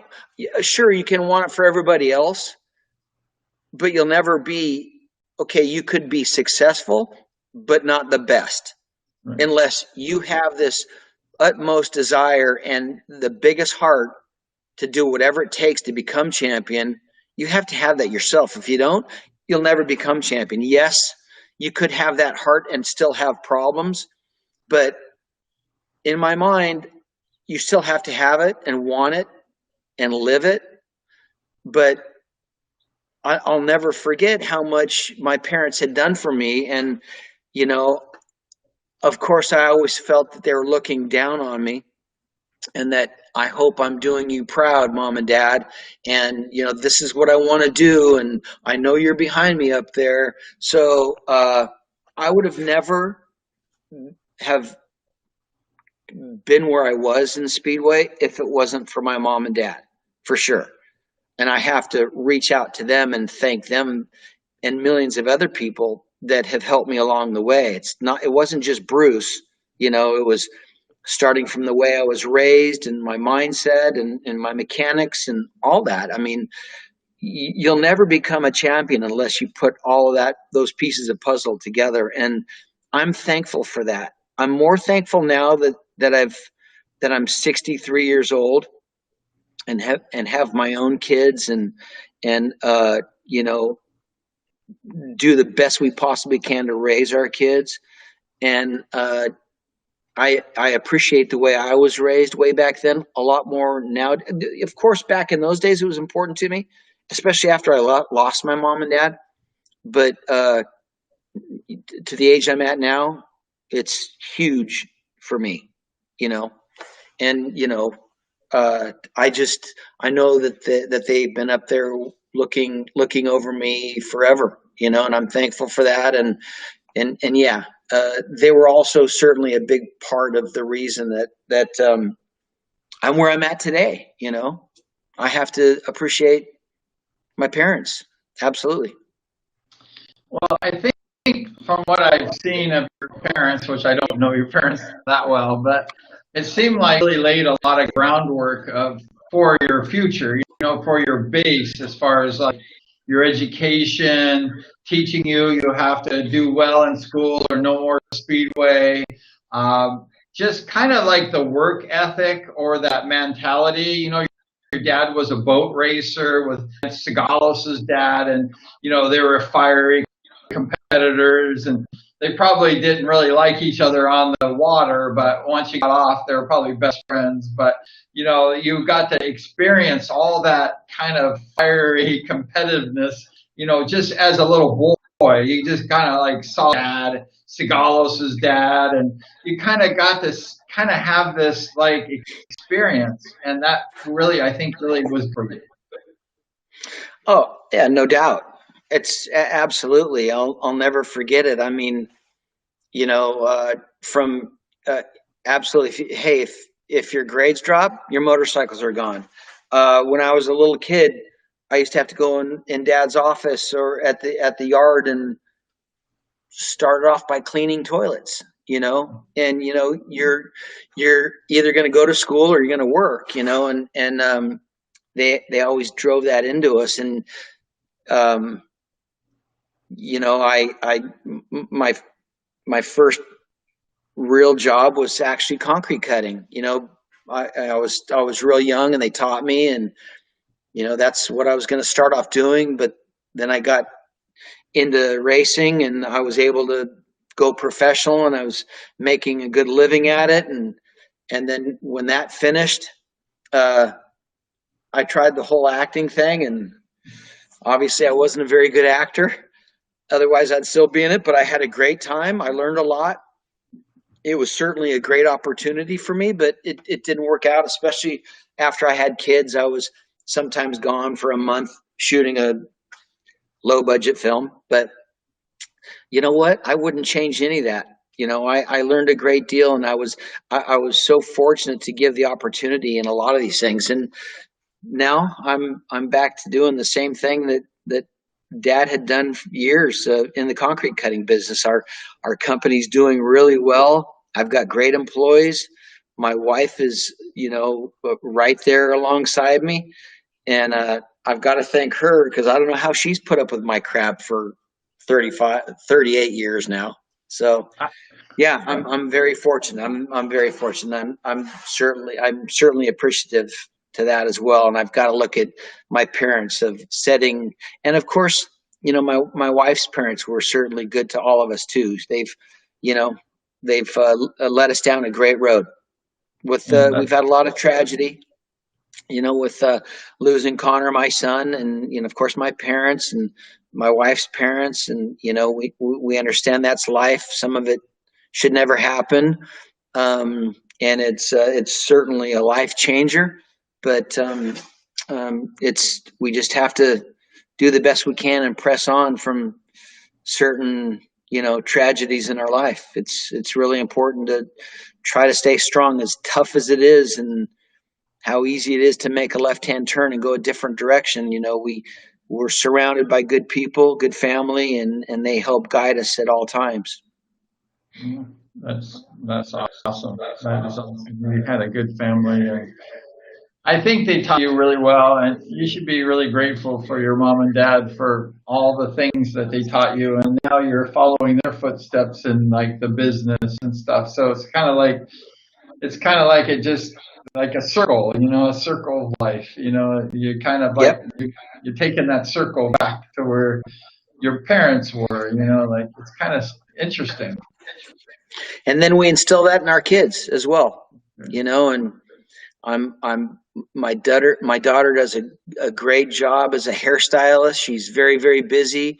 She before COVID, she traveled all around the states teaching hairstylist. And my son Ryan is doing a great job at our company.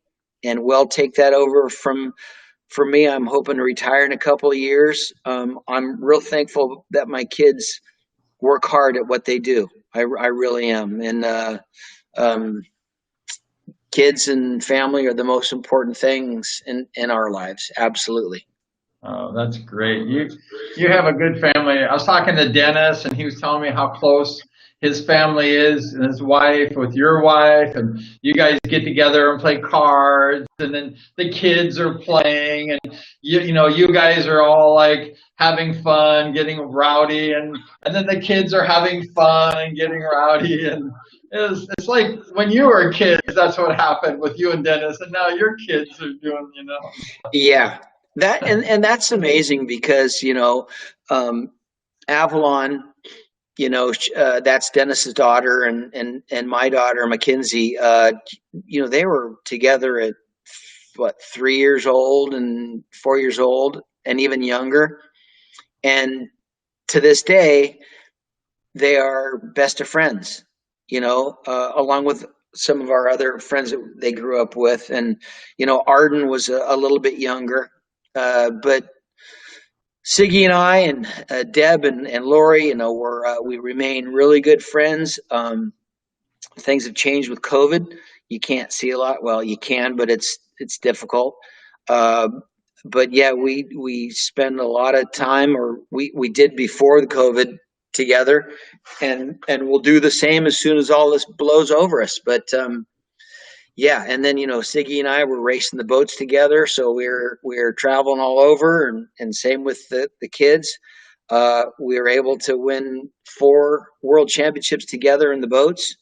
Wow. So we've had a good run together, and he's my best buddy. He really is. He's a great guy, And in saying that, back in those days, we had to race against each other when it was individual racing. And, we had to focus and know that we had to win. He wanted to beat me and I wanted to beat him. But he had a lot of success, but the biggest problem with Siggy was injuries, especially in the end, man. And I'll tell you what, to this day, he walks around very slow, especially with his ankle. We give him a hard time for wearing Crocs. But it helps his feet, because his feet and his ankles are terrible. They really are, from injuries. And yeah, 82 really should have been his year, absolutely. And then injury stopped that. Yeah, I didn't tell Dennis this, but when I was working one year, I was delivering these linen products before my business. And I was working at this restaurant. I think it was called the Conestoga Inn or something like that. It was by Disneyland. And I met this lady, very nice, beautiful lady.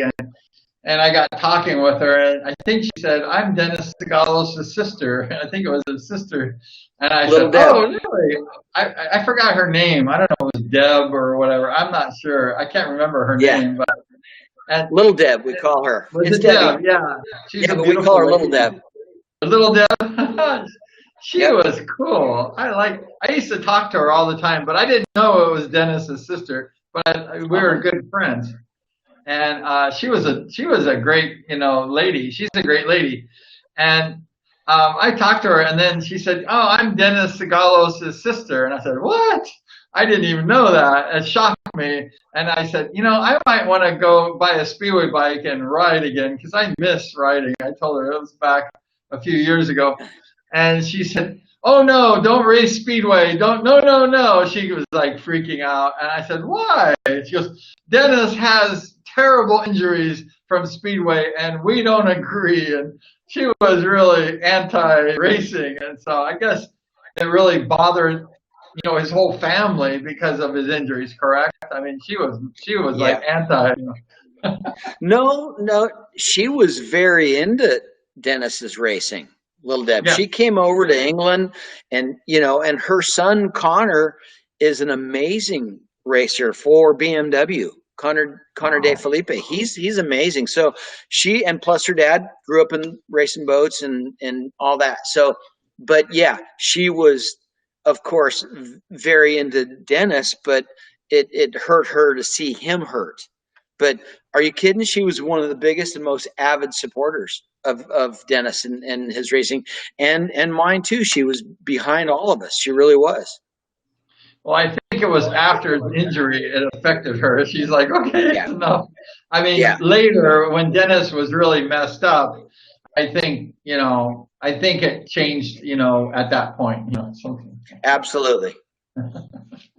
So yeah, I didn't tell Dennis that, but I thought that was a cool story. I was good friends with Deb. We were like best friends, and then she said, "Hey, I'm Dennis Segalos' sister," and I was like, "What?" I didn't know that. That was kind of funny. Yeah, I didn't tell Dennis. yeah. Dennis is So great. he's cool. I know Bruce. Dennis really loves you, and Dennis really adores you. Like your best friend. I mean, he feels that connection with you, and you guys, are tight. Like you guys are best buds. So I really like to hear that. Yeah, we have been forever. We have been forever. It's yeah. Of course, when we were racing in England, he was in a different part of the country than I was, and he was directed and into his deal moved apart a little bit in those days because he wanted to win, I wanted to win. It was different when we got together for the American team races or anything that wasn't individual, but because he had the same mindset. He wanted to beat my ass just as much as I wanted to beat his, even though we were friends. And then when we got in the boats, we were racing together. Dennis's dad.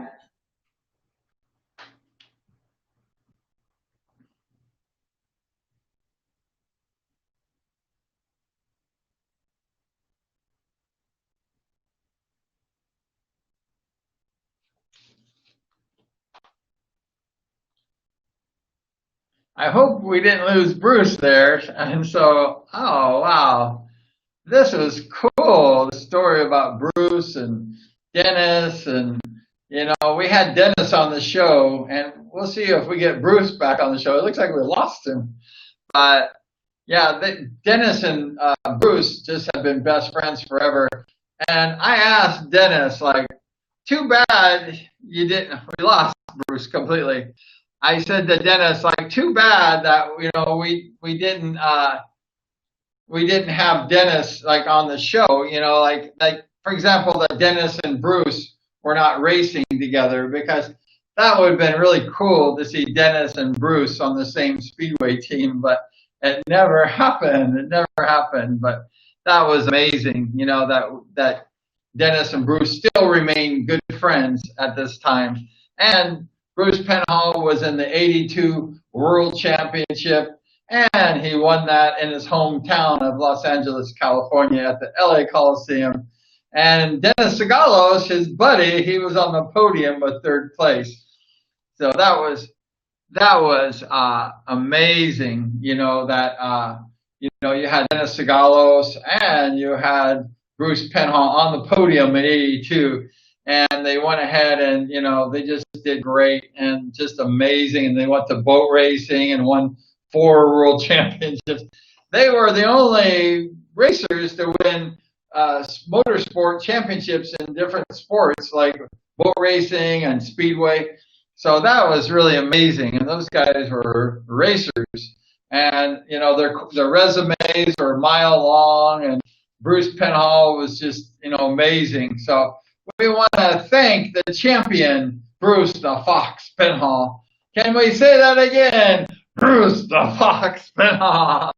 And Bruce the Fox was amazing. And his journey to Speedway, becoming a world champion, we kind of got to learn a little bit about what made Bruce tick and how he became a world champion tonight. So that was really cool. We got to kind of see what it takes to be a world champion and to win a world championship. So that's really amazing. And we honor, Bruce Penhall, his accomplishments. He had that racer's heart, and he really was just an amazing rider. And he's one of the legends, all-time legends of Speedway. And we're grateful that we have Bruce on the show. So thank you so much, Bruce, and for your time and joining us today in the Hive. And it was just an amazing show. I mean, two-time world champion, and Bruce retired as a world champion. I think he was the only guy ever to win two championships and then retire cold turkey, like cut his racing completely.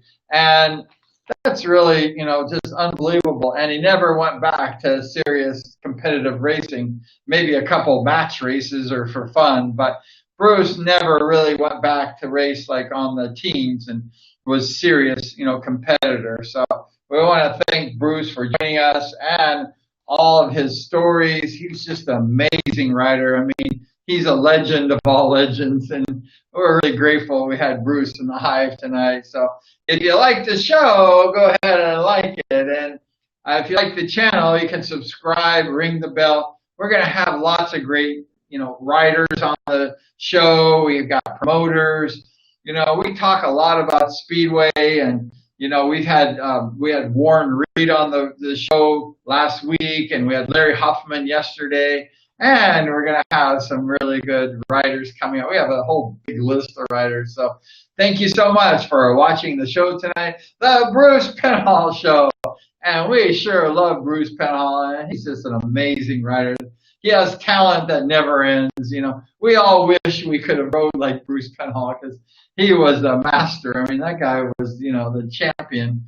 So we thank Bruce for his time and for coming on. We lost Bruce, but well, it's okay. We lost Bruce.